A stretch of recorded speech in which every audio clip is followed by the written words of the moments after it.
This week, just when you thought our federal parliament couldn't get any crazier, this week's sittings dominated by claims of sexual assault and the politicisation and weaponisation of them. Former Green Senator Lydia Thorpe telling the Senate she was assaulted by numerous men at Parliament. Former Liberal Senator Amanda Stoker with her own tale of assault, and a Liberal Senator being stood aside because of those allegations. We'll do the go slow and explain the whole thing for you. Donald Trump in court, and more serious matters as we ask, what is the future vision for our country?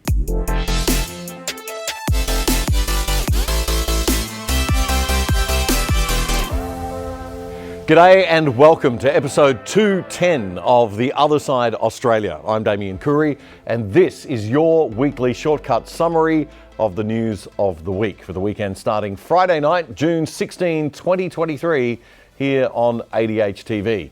This is the show where we take things a little slower and go a little deeper and try to explain the news more clearly for you so you can catch up in under an hour of your busy time each week. Things move fast some weeks, and this week, boy, it was no exception. So let's go. We can't start this week's show without acknowledging some of the saddest news in a generation for our country. 10 young wedding guests killed and 25 others injured after a horrific bus crash in the Hunter Valley in New South Wales. There isn't any Aussie who can't imagine the horror of what's supposed to be one of the happiest days in people's lives ending like this. Our hearts go out to the families and friends of the victims, and especially to the young couple whose happiest day became their worst. Life really doesn't get much crueler than that, does it? And it's why we need more than just materialism in our lives, I think. Here's what Alan Jones had to say on Tuesday night here on ADH. This is the seventh worst bus tragedy in Australian history. The worst disaster of this type in Australia since 1994, when 12 people died after a coach carrying war widows rolled at Boondall in Brisbane. It is important for young people in particular, and I've been stressing this today to young people to whom I've spoken, to remember that two things on the road are potentially fatal: inexperience and speed. And now people are dead, others maimed and badly injured, and hundreds, if not thousands, indirectly affected, mourning avoidable deaths. Our thoughts are also with the little Hunter Valley town of Singleton that I know so well, where early on Monday morning, word was filtering through that several of their own were dead and others were badly injured. It rocks us all, but it's going to rock this community and many families for a long time to come. A wedding is a momentous celebration, isn't it, of life and love, yet many have died and others are badly injured. Leaders have an obligation to remind the nation that vehicles of any kind are powerful tools and they must be used responsibly. It's more than a truism borne out here that speed kills and the tragedy and the sadness endure.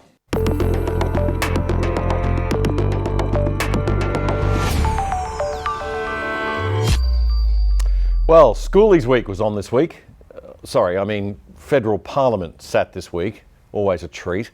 Now, I wasn't planning on saying much about the Brittany Higgins story and all that stuff this week, given we dedicated half an hour to explaining it all last week, except to say that the tentacles continue to grow in this whole saga. But then Lydia Thorpe dropped her bombshell Wednesday, and Peter Dutton dropped another one Thursday, and then Amanda Stoker Thursday night. So we're going to try and help you understand it all. I don't know how any normal Aussie can keep up with it. I work on this show and I find it hard enough. But never fear, that's what The Other Side Australia is all about. Before we get into the latest chapter in the weird and troubling personal lives of our political class, I do need to correct an error that we made in last week's show. I'll always correct errors we make, as we'll sometimes make them given how much information we're working through each week. But I said last week that Brittany Higgins' interview with The Project in February 2021 was 3 months before the election. It was, of course, 15 months before the election, because the election was in 2022.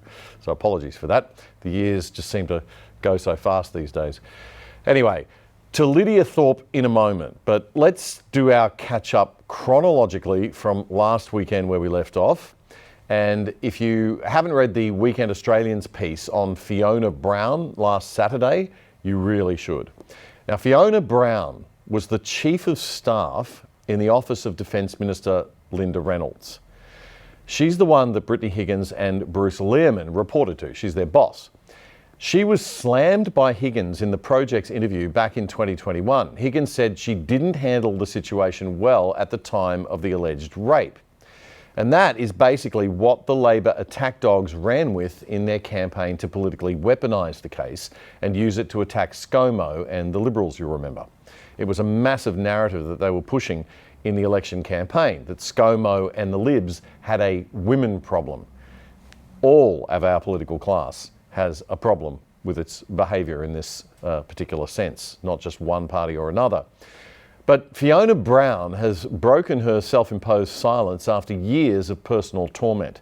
And she told The Australian that Higgins had earlier praised the way that she looked after her and handled the case.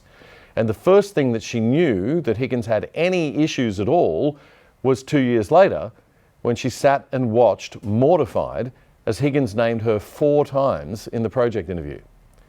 As I said, it's really worth reading last Saturday's main story in The Australian on Fiona Brown. If you haven't already, it's an eye-opener. Now, as part of taking care of Ms Higgins, instead of firing her for misconduct, as they did with Bruce Lehrmann, the Liberals moved Ms Higgins to another department. And I've heard they even made sure it was a female minister so that she'd feel completely safe. They sent her to the office of Michaelia Cash. Senator Cash appeared on ADH TV this week. She spoke to Alan Jones about the fact that she and Linda Reynolds did do everything they could to support Brittany Higgins. Well, Alan, as you know, both Linda and I gave evidence under oath in a court of law, and our statements are very, very clear. But what we are now seeing coming out by way of the evidence again is that this was weaponised by Labor deliberately at the time. And they hounded Linda Reynolds, and if they didn't like her answer, they continued to hound Linda Reynolds. But what has also come out now in relation to the support that the Reynolds office was provided is, of course, the email from Lauren Barons, I've got it in front of me, dated Friday the 29th of March 2019. Now, Lauren Barons, as you know, was from the Department of Finance, and there's a key line in here. This is what Lauren Barons says back to Linda Reynolds, then Chief of Staff. I consider that the steps you have taken are appropriate, taking into account guidance material available, including from the Human Rights Commission. So that is the evidence that the Department of Finance provided to Linda Reynolds, then Chief of Staff. I consider that the steps you have taken are appropriate. Well, the Chief of Staff was lent to Linda Reynolds' office from the Prime Minister's office. Correct. Is Fiona Brown, an outstanding woman who's just been buried. I mean, the texts that I've read indicate very warm exchanges between Higgins and Linda Reynolds. None of that was acknowledged in the interview that went to air in February 21. Fiona Brown's notes are impeccable, in detail, showing the care and support that Higgins was offered in the days following the alleged incident. Channel 10 was informed about the level of care and support by Fiona Brown. A WhatsApp message dated June 7, 2019. Now, remember, the lady you're looking here has been treated as if she's an impossible employer, and Linda Reynolds, and they were sued. The government was sued by Higgins and co. They were sued for money. And in a one-day hearing, when Linda Reynolds was banned from attending, one-day hearing, confidential, reportedly $3 million, our money, goes to Higgins for the appalling treatment by Michaelia Cash and Linda Reynolds. But in a message dated June 7, a WhatsApp message, 2019, from Brittany Higgins to Fiona Brown, Linda Reynolds' Chief of Staff says, quote, "Thank you. I wanted to say this in person, but I cannot overstate how much I value your support and advice. You have been absolutely incredible, and I'm so appreciative." So Higgins was well supported by employers in the Morrison government, but this program, The Project, which went to air in February 2021, showed the viewer Higgins' claims that she felt she'd been poorly treated, she'd been isolated, she'd not been given choice about where to be based in the wake of her allegations. Michaelia Cash speaking to Alan Jones here on ADH TV earlier this week. As I said last week, we need a royal commission into all of this. It's no good having an inquiry into one little bit of it in the ACT over here and then having a complaint over here into the new National Corruption Commission, confusing everyone to death. No, this needs an organised, structured inquiry. But we won't get one because it could put the government at risk.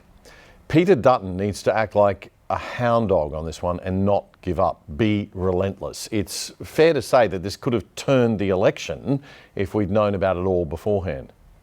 And by the way, the fact that Katie Gallagher is still a minister in our government after this week astounds me. But then nothing really shocks me anymore about our pollies. Penny Wong's behaviour also needs looking into, as does what Elbow knew and when. In summary, it's emerged that Wong and Gallagher knew about Brittany's allegations earlier than they said they did. Gallagher has admitted this, which means that their whole routine in that Senate committee hearing in 2021, when Linda Reynolds raised the matter and they went, "Oh, how dare you? Oh, how could you possibly? Oh, goodness me, shame on you." That was all for show. This is why I'm a classical Liberal. The only solution to politicians' bad behaviour is fewer politicians and fewer bureaucrats too while we're at it.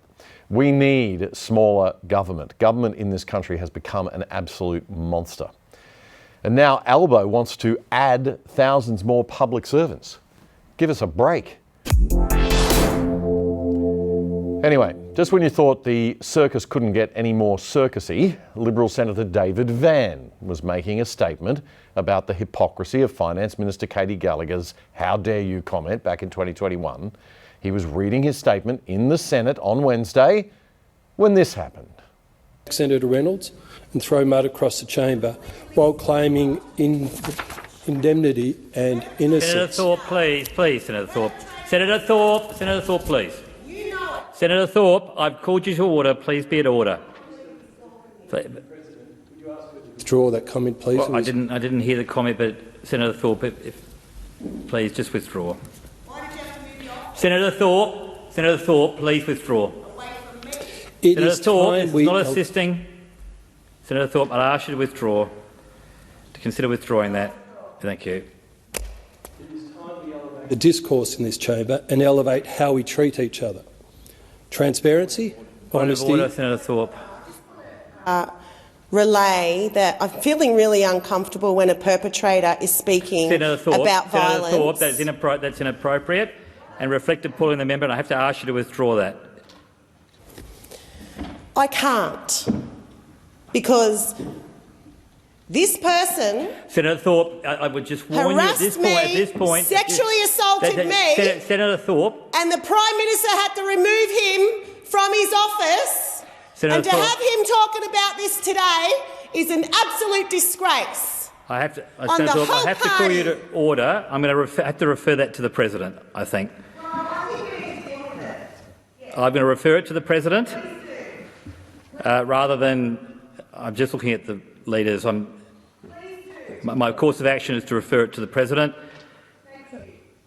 Senator Van, please continue with your contribution. I utterly reject that statement, that disgusting statement, outright. It is just a lie, and I reject it. Sorry, Senator Van. Sorry, I withdraw the word lie. It's just not true. Senator Van denied the allegation immediately and later said he'd contacted his lawyers. He described Thorpe's allegations on Wednesday as outrageous and reprehensible and accused Thorpe of using parliamentary privilege in the most malicious and despicable way. "My lawyers have written to her already, making my position clear in the strongest possible terms," he said. But then the following day, Thursday, this. Yesterday I made remarks in relation to another senator. I then had to withdraw them because the rules of the Senate do not allow you to speak about someone's character, only about something they have said. So today I will speak about my experience in Parliament. I experienced sexual comments and was inappropriately propositioned by powerful men. One man followed me and cornered me in a stairwell, and most of this was witnessed by staff and fellow members of Parliament. No one witnessed what happened in the stairwell, as there are no cameras in stairwells. I know there are others that have experienced similar things and have not come forward in the interests of their careers and fear they would be presented to the world by the media in the same way that I have been today. It just never ends. What goes on in that place and what sort of workplace is it? I'm no fan of Lydia Thorpe, but seriously, here we go again? There are different understandings of what amounts to sexual assault. What I experienced was being followed, aggressively propositioned and inappropriately touched. I was afraid to walk out of the office door. I would open the door slightly and check the coast was clear before stepping out. It was to the degree that I had to be accompanied by someone whenever I walked inside this building. To me, it was sexual assault, and the government at the time recognised it as such. At the time, I spoke to the President of the Senate about it. I spoke to my colleagues about it. I spoke to the Sex Discrimination Commissioner, Kate Jenkins, about it. Senator Thorpe then said she didn't make the incident public at the time because it was the same time as Brittany Higgins' accusations were made public. I did not make the incident public at the time because it was during the time Brittany Higgins had made her experience in this building public. I did not want to have anything taken away from Brittany's experience and her bravery in coming forward. I believe that was the right decision. My faith in the Liberal Party was not the right decision. Until yesterday, I thought they had taken this matter seriously.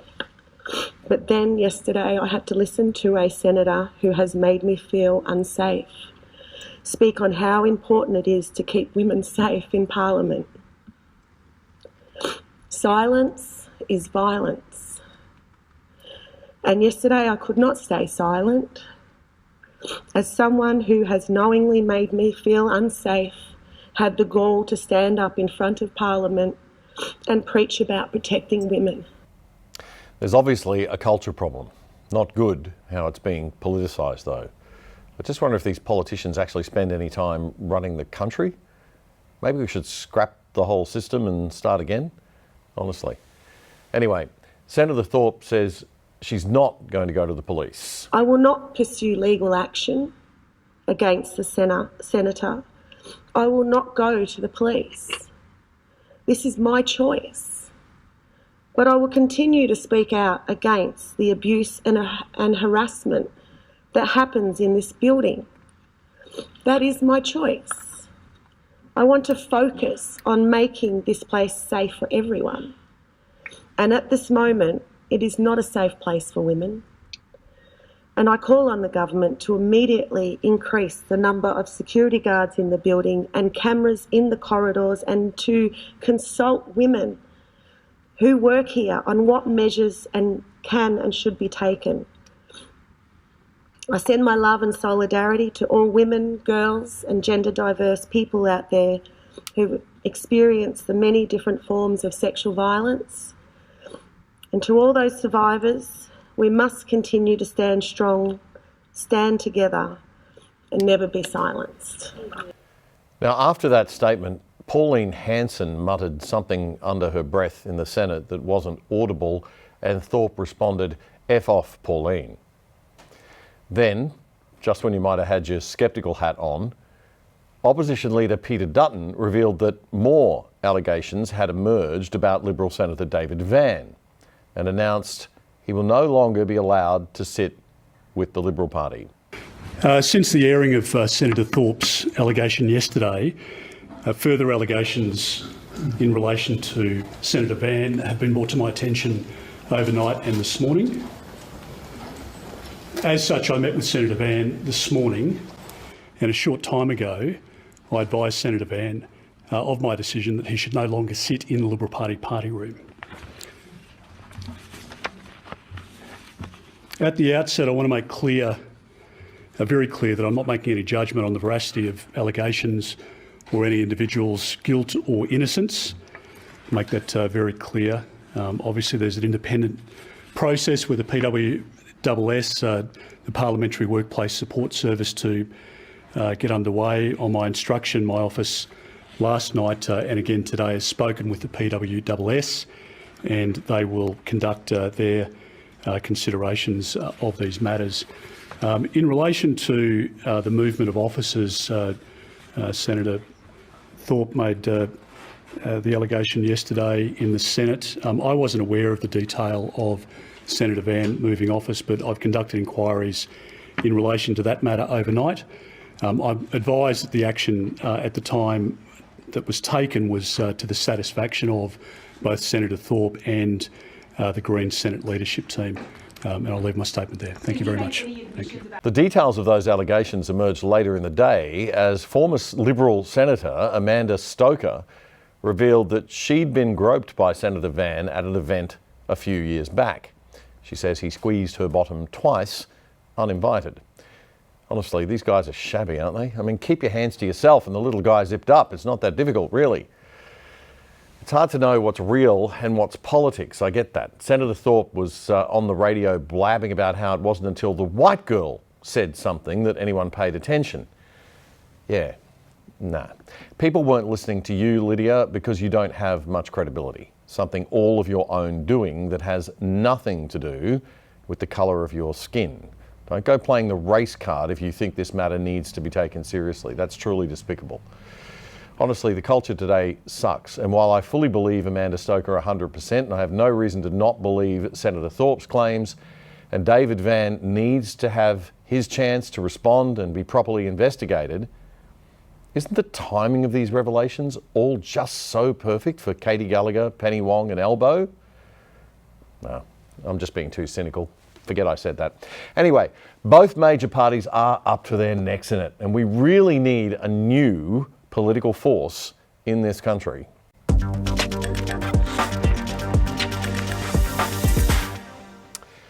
With all the stuff going on in Canberra the past 2 weeks, we haven't had much time to talk about Ben Roberts-Smith and the SAS.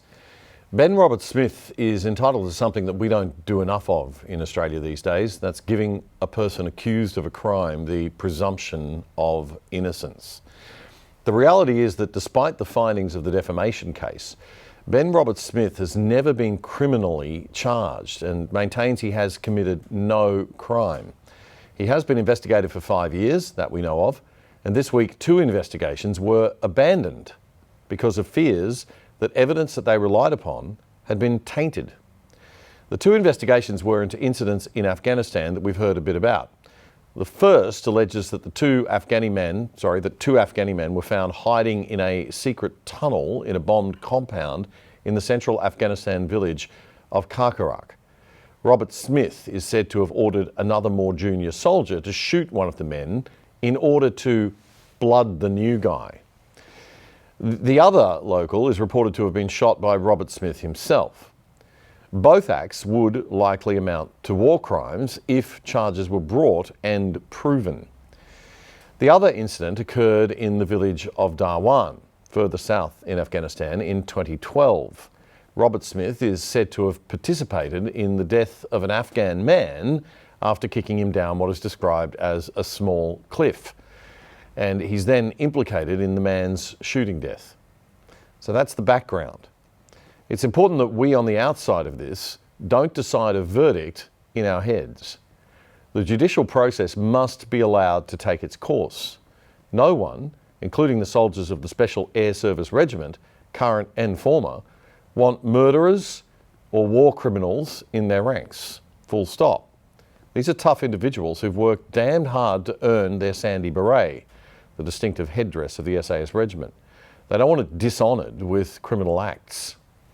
If anyone is found guilty in a fair and transparent process, then the convicted party should suffer the consequences. But we are not there yet. We are a long way from it.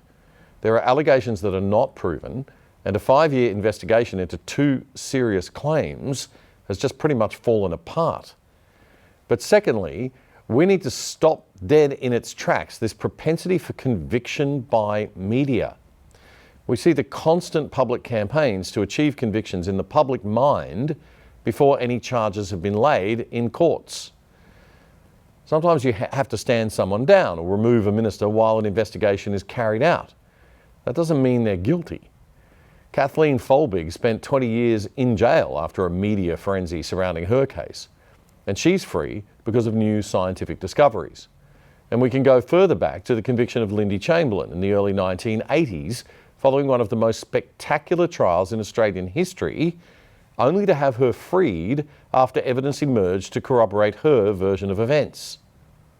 But this mob rule pitchfork justice seems to be the new modus operandi in Australia. Use a PR campaign to sway public opinion of a person's guilt before a trial, because it's much harder to convince people after their mind is made up that their initial conclusions were wrong. We're not going to litigate the case for or against Robert Smith here. What we will say is that Australia asks these men and women to volunteer to be sent to far-off lands to fight in wars on our behalf. The SAS regiment is the best of the best, up with the best Special Forces operators in the world. But they are still only human. In Afghanistan, every local was potentially out to kill you and as many of your mates as possible. In the stressful and split-second world of combat operations, decisions are made that we from the safety of our lounge rooms can second guess, but we weren't there. When you've had to pick up the pieces of your mates and put them into bags for collection, seal their sucking chest wounds with bandages, kill or be killed by the kid who just rode up on a motorbike carrying an improvised explosive device, being given a list of suspected terrorists to kill or capture, and they would rather die trying to kill you than be captured, that can change your perspective on life. Ben Robert Smith and the men and women who served with him saw, suffered, and had to do terrible things that the rest of us simply could not imagine. He at least is entitled to the presumption of innocence until he faces any charges that may come in court and is appropriately convicted. Up till now, there are no charges. No prosecutor has had confidence that they could gain a conviction after at least 5 years of investigations. The standard of proof for a civil case, like a defamation trial, is much lower than for a criminal one. All you have to prove in a defamation case is that on the balance of probabilities, the allegations are true. No charges have ever been laid. As of today, Ben Robert Smith is an innocent man, and it's wrong for our media to now be brazenly calling him a murderer on the basis of the findings of a civil case.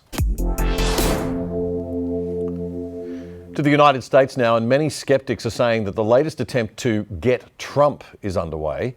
Those who would weaponize the criminal justice system for political gain are hoping that at long last, after so many previous failed attempts, that this might be the thing that finally stops the evil orange man.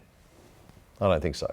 He's 30 percentage points ahead of his nearest contender for the Republican nomination, and the polls now show that if he does become the nominee, he'll beat Biden in November next year. But never has so much been done by so many to crush a current or former president in America. It's a very sad state of affairs for Australia's most important ally and the country that's supposed to be a beacon to the world of what can come of liberty and democracy at its best. It fascinates me that the very same people who cry that Trump put at risk the conventions and institutions of American justice and its political systems and good governance continue to be the ones doing the most damage to all conventions and institutions. In the light of what we know about Joe Biden's family's potentially questionable activities, and in light of how trivial the matters in this case against Trump appear to be, it's hard, even if you detest Donald Trump, to see this as anything but opportunistic political use of the criminal justice system, something we're seeing all too much of lately, and not just in America. Here's how ABC News America reported on Trump's court appearance in Florida on Wednesday morning, Australian time. Former president in court today facing criminal charges from the very government he was once elected to lead. Today, Trump entered a plea of not guilty to a sprawling 37-count criminal indictment. Traveling to the Miami courthouse alone this afternoon, Trump was seen waving out of the car window. The former president was fingerprinted, but no mugshot was taken. Then, for the first time, Trump came face-to-face with special counsel Jack Smith. Magistrate Judge Jonathan Goodman, who oversaw the hearing, ordered Trump not to discuss the case with any witnesses. Outside of the court, there was a festive atmosphere. Most of the hundreds who showed up were there to support Trump, while others were there in protest. Trump calls it a witch hunt, more of a persecution than a prosecution. He faces decades in prison if convicted. The former US Attorney General, William Barr, says the case against Trump is, quote, very, very damning, and if even half of it is true, he is toast. So what are the charges? ABC America's legal contributor, former FBI agent Asha Rangappa, says it's a strong case against the former president. So on the Espionage Act charges, the 31 documents that are each one count for each document that's in there, you know, that has to be national defense information. That is a part of the violation, to willfully retain that and not give it up when an official comes and asks for it. And we see that this is clearly national defense information. It's nuclear secrets. It's our military strategy. So I think that part they definitely have down. On the obstruction and false statements, they have very hard evidence. They have audio tapes, they have text messages, they have photographs that will all come to, going to the intent to conceal and prevent the FBI from getting this. This really gets to the heart of the obstruction, because the hardest element to prove there is the intent. And here you have it in words and recordings. Now, there's no doubt these documents had sensitive contents. The question is, were they seriously at risk of being found or leaked? What malicious intent might Trump have had in having these documents? He has Secret Service agents around him at all times. How come they didn't pick it up if it was such a risk? What was the motive here? A former president has never been charged like this before. What did other former presidents have in their garages? In fact, what did the current former president have in his garage? The most serious charge here is the claim that Trump tried to hide the documents from the authorities and conspired with his lawyer to do so. If they're going to get him on something, that'll be it. And that's the bit that has some Republicans thinking this might be the case that finally brings Trump down. But I wouldn't bet on it. Senior Republicans, especially those running against Trump to be the Republican Party's candidate for the next election, are starting to distance themselves from Trump and are saying this is a serious matter. Trump's detractors always seem to forget that the former president remains hugely popular. He is by far the frontrunner for this race to be the Republican nominee, and he still has the support of roughly half the country. A state of affairs that, no matter the legal details here, suggests that America is in for a lot more division and anguish in the years ahead. Here's how America's more conservative-leaning media saw things. Former President Trump reacting for the first time just moments ago after pleading not guilty to 37 counts relating to his handling of classified documents. Watch here. How did it go? I think it's going great. Okay, I think it's a rigged deal here. We have a rigged country. We have a country that's corrupt. We have a country that's got no borders. We have a country that's got nothing but problems. We're a nation in decline, and then they do this stuff. And you see where the people are. We love the people, and you see where they are. You see the crowds and everything else. We have a country that is in decline like never before, and we can't let it happen. I think it was a sad day for America. I really do. I think that, if you kind of look at it from 30,000 feet, you have the most popular candidate running for president in the United States, a former president himself, being indicted by a special counsel that works under the indictment and under the administration and needs the approval of the attorney general to get this indictment. Which administration's president wants to run against this now defendant in a serious criminal case? Yep, you can't separate the politics out from this one, that's for sure. That's Judge Jeanine Pirro on Fox News' The Five show. But let's say this isn't political. Let's say it was any other president at any other time. There is no evidence, no one's saying, in spite of the fact that they got the narrative out there before the indictment was even unsealed. We knew everything that was going on before it was unsealed, before the defendant was arraigned. We had this narrative. We found out how many top secret, confidential, et cetera, and yet there is no indication that there was any harm. Harm is an essential element to the crime of espionage. I want to say that again. Harm is an essential element to the crime of espionage. Otherwise, you're dealing with the Presidential Records Act, which was created in '78 because Johnson and the rest of them couldn't figure out what was a presidential record and what wasn't. And this is now the criminalization. It was because Nixon had all the boxes loaded up, and Johnson or Ford was like, "Is that allowed? I don't know if that should be allowed." And so they passed a law. Right. So they passed a law and they figured it out. So there's no espionage issue here, according to Judge Janine. So that leaves the Presidential Records Act. Did he break those rules? Well, previous presidents have taken documents home, like Bill Clinton. As Fox's Jesse Watters pointed out, there's a precedent. Now, here's the act. This is an Obama judge, by the way. The quote, under the statutory scheme established by the Presidential Records Act, the decision to segregate personal materials from presidential records is made by the president at his sole discretion. Let me finish. When Bill Clinton took these records from the White House back to Chappaqua, the act itself of taking them home to his home made them personal records. It says there's no provision in the act that even permits the archivist to assume control over anything that's personal.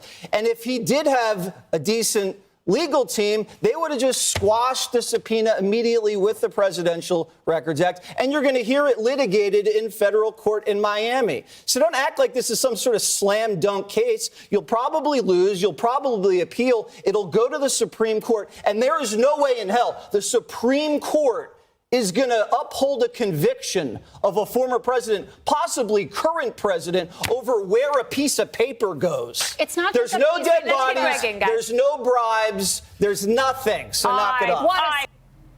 Again, there's nothing, yet still they persist. Why? Do they not realize that every time they throw this legalistic nonsense at Trump, they make him stronger? They still don't get it. People don't want this over-regulation. They want a country with vision and progress, not one mired in petty bureaucracy, run by Karens and Darrens running around waving their finger at everyone going, oh, but you broke one of my little rules. And every time they try to get Trump on a technicality, it just proves that point. And it makes his case for him. And his popularity goes up, not down. As Greg Gutfeld pointed out on The Five on Wednesday, there's no real there. I just want someone to look at me the way the sketch artist looked at Donald Trump. Thank you. Yeah. We'd all be a lot thinner. I would look amazing with that sketch artist. Look, the big question really is motive. The obvious answer, there wasn't one, right? Carelessness or ignorance isn't a motive. It could be unlawful, violation of a process, but the idea that he had this intent to commit treason is obviously a political line of thinking. The bottom line is you just can't indict over carelessness a president, even if you can. Right. You may be able to do it, but you shouldn't. And I get it. Politics dictates that you should destroy people. But patriotism would say, don't destroy a president. You know, move on, get on with your life. If this indictment had caused some kind of damage, I mean, if the crimes that they're indicting him on had caused some damage or some injury, I get it, but it didn't. So this punishment is for a different crime. And that crime is being Donald Trump. That's commentator and host Greg Gutfeld on the American Fox cable news channel show The Five. It's unlikely the trial will finish before the presidential election next November. They need special attorneys who can have access to and know how to manage the law around classified documents. So it's going to be another great distraction from the main issues of the day for the most important country in the Western democratic world.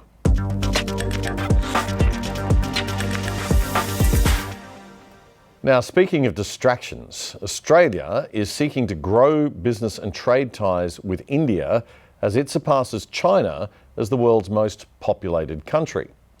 India has a rich and long history of its own, But there are similarities with Australia in its more recent history.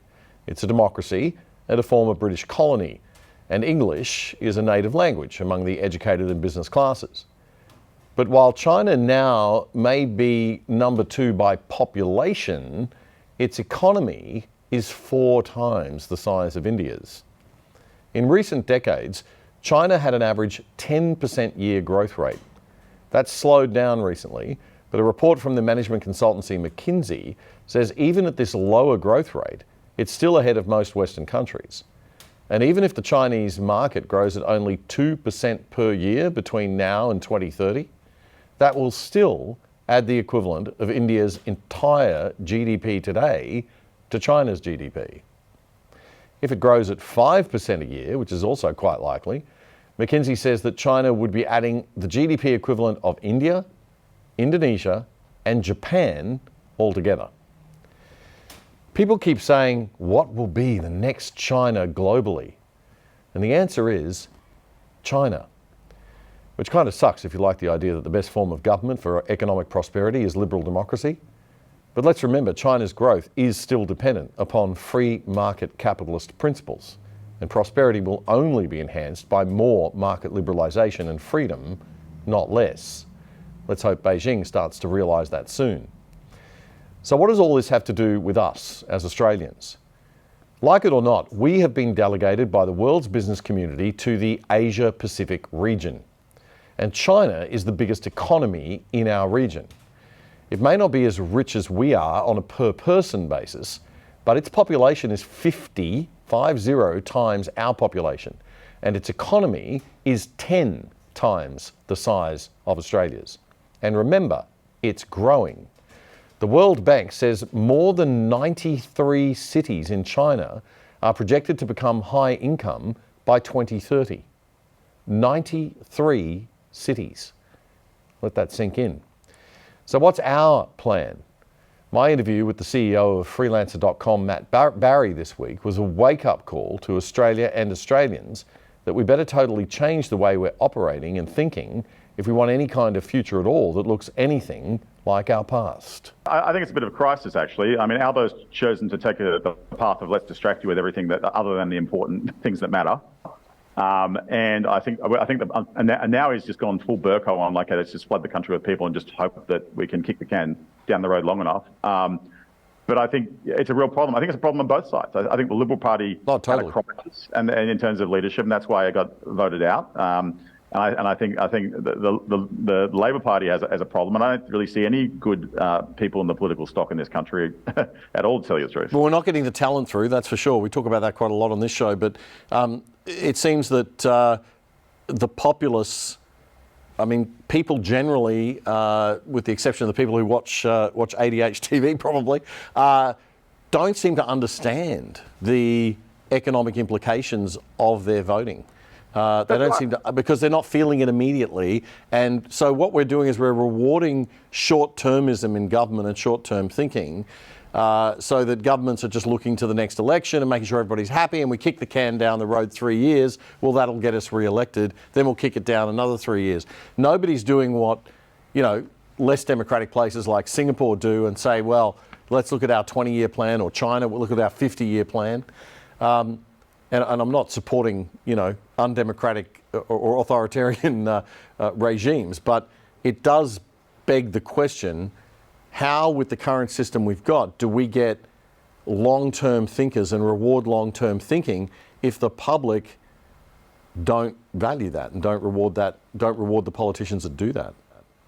I mean, that's a great question. I mean, let's look at it. There's two parts to that. One is, if you look at the populist side of voting in Australia, I mean, the Teals are a classic example of that. I mean, that was a bit of a protest vote against the Liberal Party, where ostensibly, quite a large demographic of the Liberal vote went to the Teals.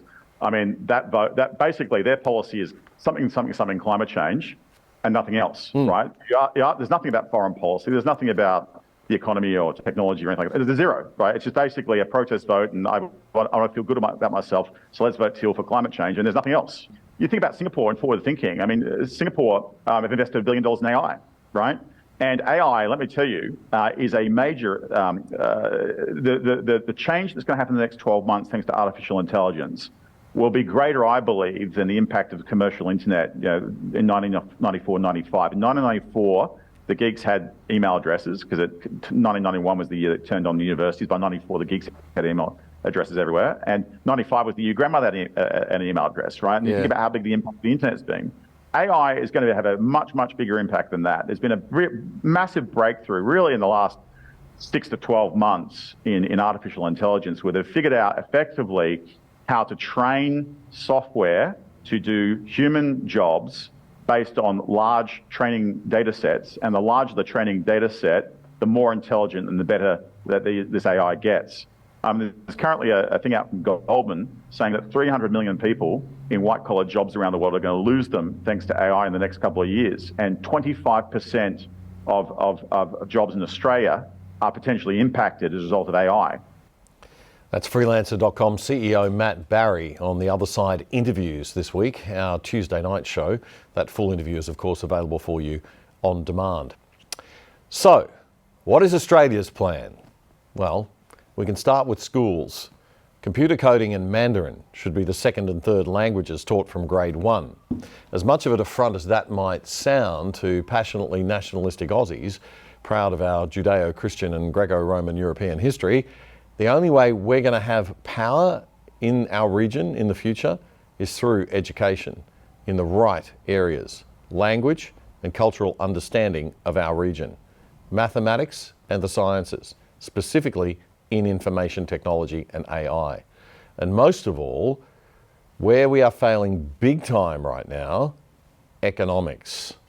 I'm sorry, no more taxpayer-funded gender studies or social not really sciences. Secondly, we need vision. We need to become the European centre of Asia. That's not racist. It's leveraging our heritage and our unique position in history and geography, our unique selling proposition, our differentiator, as they'd say in marketing terms. It's what Hong Kong could have done if Beijing had had more vision to achieve this. We need a Euro-American centric immigration policy built around Euro-American multinational companies already operating in or aspiring to operate in the Asia-Pacific region. We need to become the platform for the Western world doing business in Asia. This means we need radical visionaries as leaders. And boy, are we a long way from that. We need Northern Australian cities close to Asia, Darwin, Broome and Cairns, to become major centres connected to Asia for growth, populated by Australian, American and European multinational corporations and their staff of all backgrounds, with huge airports and ports to support regional engagement. Does that sound like a big call? 3 new big cities? Whoa, that's Damo, you've gone nuts, you're crazy. Well, remember this, China has 160 cities with populations bigger than Adelaide and Perth. Let that sink in. 160 cities bigger than Adelaide and Perth, and 16 cities bigger than Melbourne and Sydney. We're so far from this kind of visionary mindset in our governments that I sadly personally don't think we would be able to do it. To achieve this, we need to completely reverse our thinking around 3 areas of national distraction and toxic ideologies that are holding us back right now. 3 things we must speak of far less while we turn our attention to the real news that matters. Number 1, net zero. Forget it. Leave that to the big countries that can actually have an impact. The idea Australia can have any impact on carbon and the climate while China and India grow at lightning speed is simply a self-indulgent total delusion used by left-wing political parties like Labor and the Greens for political power. So we just need to shut up about it. We need energy and we need lots of it. Sure, keep innovating new technology, but let the market do its thing and put our focus elsewhere, like ensuring our energy security for the future. We need nuclear power yesterday, and we need to stop listening to Greens and environmentalists for about the next 20 years, period.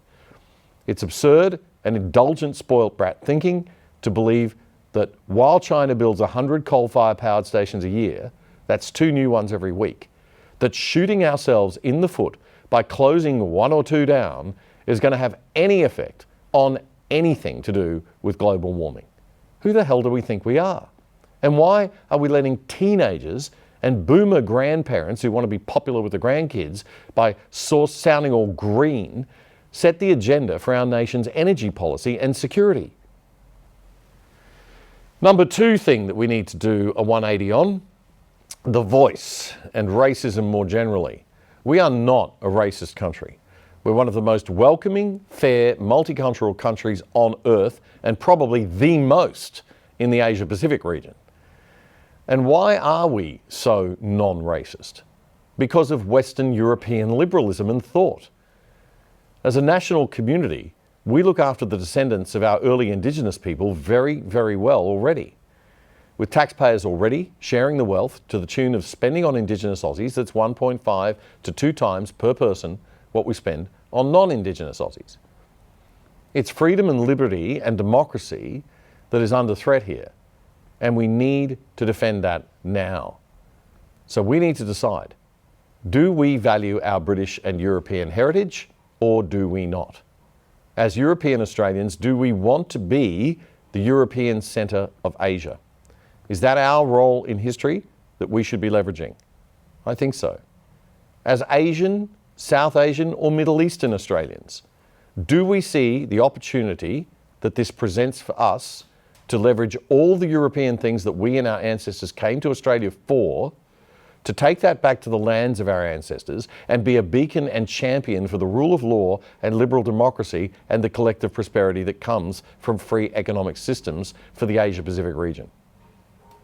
As an Aboriginal Australian descendant, are we ready to be grateful and thankful for what the Europeans brought to this land and stop talking about things that happened to our ancestors and nonsense ideologies of the past that will not help our children into the future or even in the present? Again, this is all self-indulgent garbage that we cannot afford. We have bigger fish to fry and much bigger challenges ahead of us. The number 3 thing we need to reverse our thinking on, sexism, the Me Too movement and gender ideology. We are not a sexist nation. Parliament House is just one workplace. And we do not have a discrimination problem against people of different sexualities. We are one of the most open-minded liberal countries on earth when it comes to this stuff. These current obsessions over the minutiae of gender politics are again the narcissistic indulgences of a rich, spoilt people. 93 cities in China projected to become high income by 2030, according to the World Bank. That's less than 7 years. 2 coal-fired power stations per week. And what are we spending our time focused on? Contested science on the impact of historically high carbon levels on the climate, whether we should throw even more money and representation to a group of people in our community that already have a significant slice of both and are greatly respected, and whether or not a couple of junior staffers had consensual sex one night or not in a Parliament House office. If we spend as little time as possible thinking about that stuff and more pondering the things that matter, like what our vision for our nation is for the next 20 to 50 years, we'd be far better off. Like, are we really going to be the lucky country forever? Or are we actually the stupid, self-indulgent teenage brat of planet Earth about to get the spanking of its short, spoilt life? Not sure I have any friends left now. Last week, we kicked off the show with some news about a big research breakthrough that could help the world's understanding of long COVID and other post-viral syndromes that affect people's neurological systems. Researchers at the University of Queensland have discovered that viruses like the one that causes COVID, SARS-CoV-2, can cause brain cells to fuse together, initiating malfunctions that can lead to chronic neurological symptoms. The Queensland Brain Institute's researchers found that, quote, after neuronal infection with SARS-CoV-2, the spike S protein becomes present in neurons and once neurons fuse, they don't die. They either start firing synchronously or they stop functioning altogether, unquote. The obvious question I know a lot of you might have been thinking when you heard about this was, well, if the spike protein from the SARS-CoV-2 virus can do that to the brain, what could the spike protein from the vaccine do to the brain? So I put this question to the Institute and promised to report to you their answer this week. Professor Massimo Hilliard very kindly replied to us to let us know that, quote, as part of our study, we also found the spike S protein encoded by mRNA vaccines does not cause fusion of neurons. So it's just the S spike protein in the actual SARS-CoV-2 virus itself that does that, not the vaccine. Phew. Let's face it, mRNA vaccine technology doesn't really need any more bad publicity. The prominent critic of mRNA vaccines, who just finished a speaking tour of Australia, British cardiologist Dr. Aseem Malhotra, says the Pfizer and Moderna vaccines should be suspended pending an inquiry into emerging safety evidence. He told News.com that prior vaccines have been pulled for much less and alleged that Australia's Therapeutic Goods Administration had been involved in a cover-up of adverse event data. But a leading Australian cardiologist hit back this week, telling the news site that there's no link to cardiac deaths.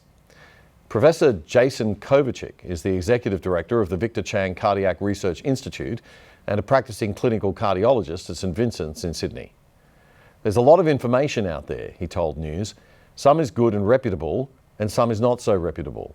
And I think it's very confusing to the public to have all these people saying different things. Okay, now look, if you want to criticise what someone has to say, then criticise it. But don't do the ad hominem thing. That's the Latin term, ad hominem, that basically means playing the man instead of the ball, attacking the speaker or the source instead of their argument. It's a very poor debate tactic used constantly by people when they don't have a good argument. Just get on Twitter and you'll see it all the time. Dr. Malhotra is a highly respected cardiologist, and he was very high profile long before COVID came along. So let's not question whether he's reputable. The next part of Professor Kovacic's retort said that, quote, I think it's very confusing to the public to have all of these people saying different things. Now, this really annoys me, and I think it cuts to the heart of what's wrong with a lot of Australia's public health information and debate these days. It's patronising, it's condescending, and it reeks of nanny state self-righteousness among bureaucrats. Oh, it's very confusing to the poor little public, so we smart doctors better step in and look after them. No, tough. Life is confusing and we can handle it. Thank you. We're adults. Stop treating the public like children. We don't need you gatekeeping our information. We can work it out for ourselves, thanks. Come out and slap down the arguments and slap down the information of people who are saying things you disagree with if you like. That's all part of a good, rich, scientific public debate among experts. But in a liberal democracy, we get to make our own minds up, and we get to be wrong, and we get to make mistakes and own the consequences like adults. So don't attack the people you disagree with personal slander on their reputation, and please don't say the public can't handle all this complex information. Censorship is not the answer. We are not stupid, and we can sort out the BS from reality. And we can also cope with the idea that science isn't settled on a lot of things, and risks do exist, and unknowns do exist. You know, it might do some of the experts in our health bureaucracy and institutions and some of our esteemed doctors to remind themselves of that scientific truism from time to time. If you just treated us like adults from the start and told us what you don't know, then you wouldn't have to defend a possibly risky vaccine. But when you virtually mandate a thing and force people to take it, then you own the consequences. You can't have it both ways.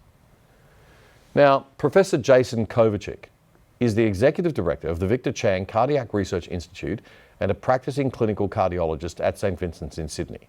So he obviously is also reputable. So what did he tell News.com of actual substance? He said, incidents of myocarditis and pericarditis, that's inflammation of the heart or inflammation of the lining around the heart, from the mRNA vaccines had been, quote, widely and openly reported. Myocarditis is reported in 1 to 2 out of every 100,000 people who get the Pfizer or Moderna jabs. But young men and boys are more at risk. Professor Kovacic told the news site that, I've got a couple of cases of possible mRNA vaccine-related myocarditis, males, fairly young, who came in with some mild to moderate chest pain.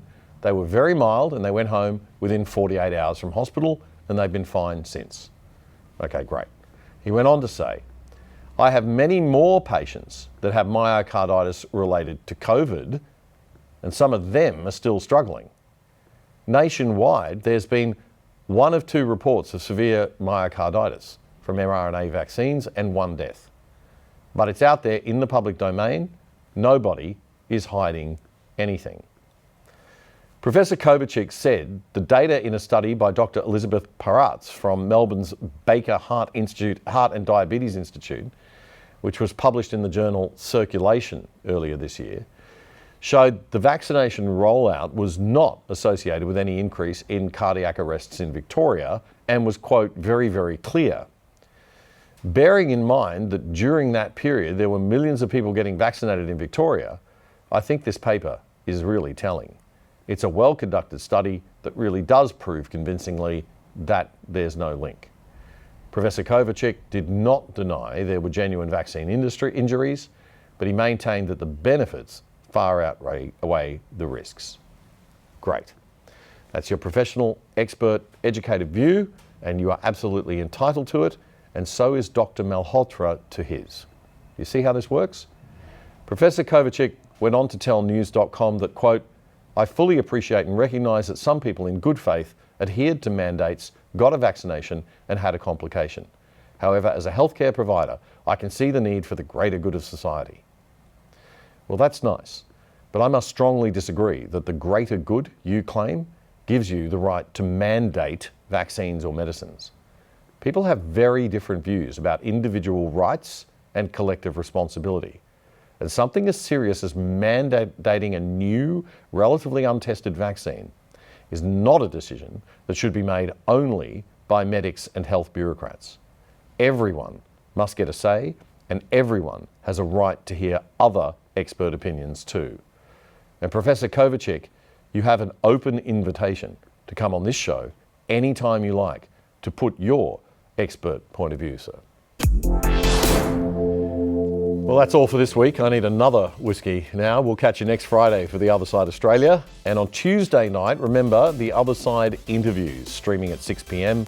and available on demand at any time thereafter, as always. And don't forget this show, The Other Side Australia, your weekly short-circuit summary of the news and commentary of the week, streamed every Friday night at 8 p.m. for the weekend.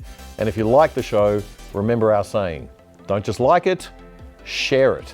The independent media needs your active support to keep on doing what we're doing. And thanks to all of you who have been sharing widely. We've been really getting fantastic response to our clips and our social media content, and we've had newspapers picking stuff up this week. It's been fantastic. So thank you very much, everybody. Keep doing it. We really can change the nature of media in Australia. Have a great week, and we'll catch you soon.